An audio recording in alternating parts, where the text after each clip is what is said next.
apa penting ni sebenarnya keselamatan makanan ni, pengetahuan tentang keselamatan makanan tu, kenapa kepentingan ni, Puan Fiza? Begitu. Macam mana nak make sure kita makan ni tak sakit perut? Penting sebenarnya keselamatan makanan ni. Okay? Sebab semua orang yang makan ni dia nak satu, of course, jaminan daripada wang yang dia bagi untuk beli makanan tu. Dia nak make sure makanan tu bukan kata berkhasiat untuk dia, tapi juga selamat untuk dia makan.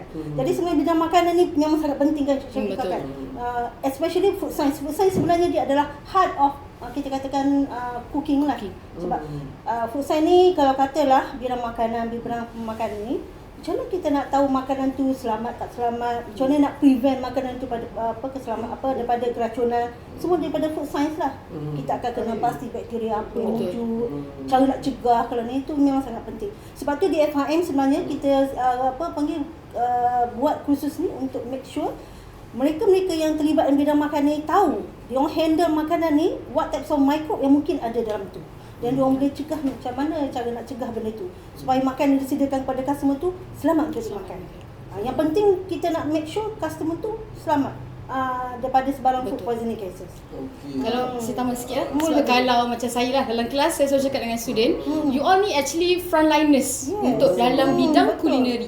Kalau doktor dulu COVID, doktor kan, nurse, semua frontliners. But diorang ni adalah the frontliners actually dalam kulineri. So kalau sebab orang sekarang makan kat luar, jarang dah orang nak masak kan. Kita dulu masak, sekarang betul. Ni dia lebih kepada makan kita tak sempat.